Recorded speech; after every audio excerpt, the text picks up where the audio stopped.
Celeste. This game was released on the 25th of January 2018. It was developed by Maddie Thorson and Noel Berry, in collaboration with Brazilian studio Miniboss. It is available on a lot of platforms, Windows PCs, Mac, Linux, and consoles such as the Xbox One, PlayStation 4, and Nintendo Switch.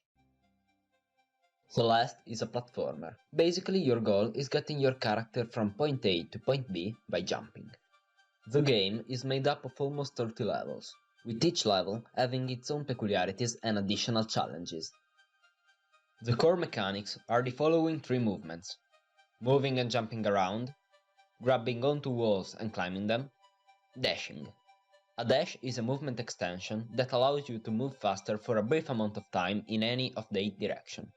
It can be performed everywhere, but in order to use it again, you have to touch the ground. The game might seem very easy, but even in the first level, you start to realize that coordinating your actions, movements and timing is a lot more challenging than you might expect.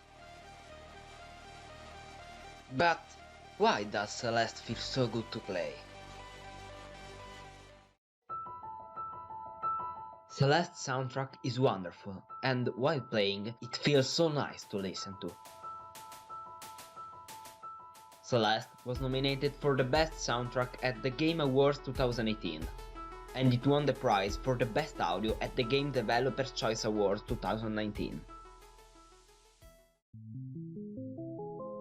The game takes input with incredible efficiency. During all my playthroughs, I never said, "I pressed the button but it didn't register, it's the game fault!" In the recent years, most of the newly released games have gotten easier and easier.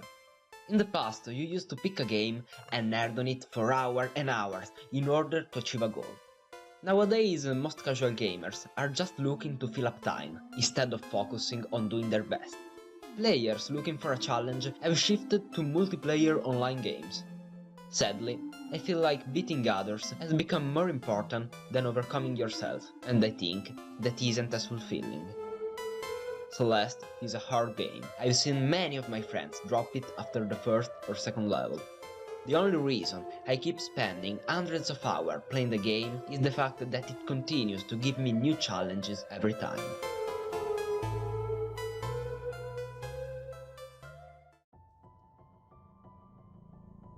What's so nice about Celeste is that luck doesn't exist.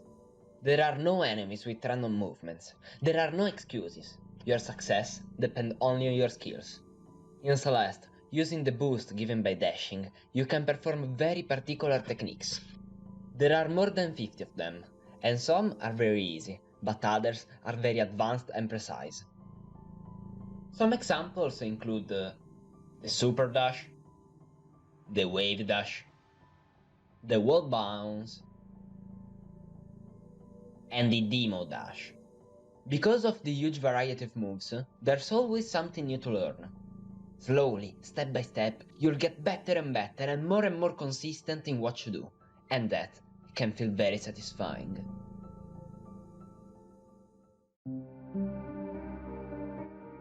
We have just talked about these techniques, and the nice thing is that there are no prerequisites for using them.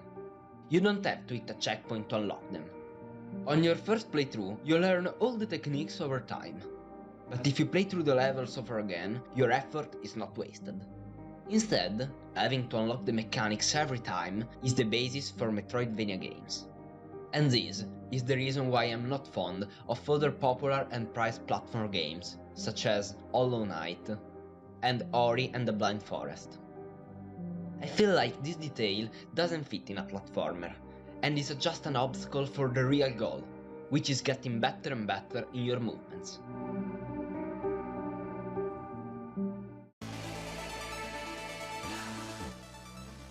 Celeste isn't just a hard game, it's designed for you to die. For example, let's take the most popular platform game, Mario Bros.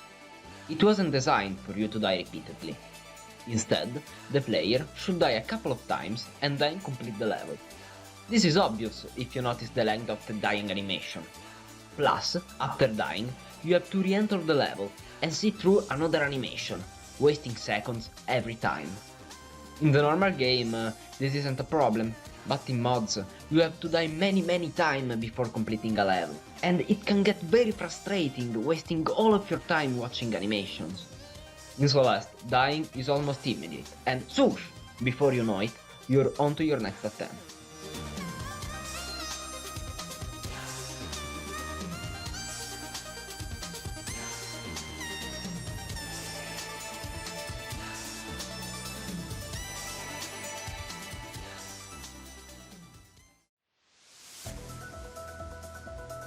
After all, what I wanted to say with this video is that Celeste, in its genre, is a masterpiece.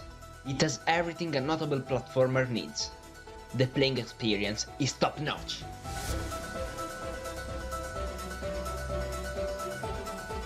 I love Celeste.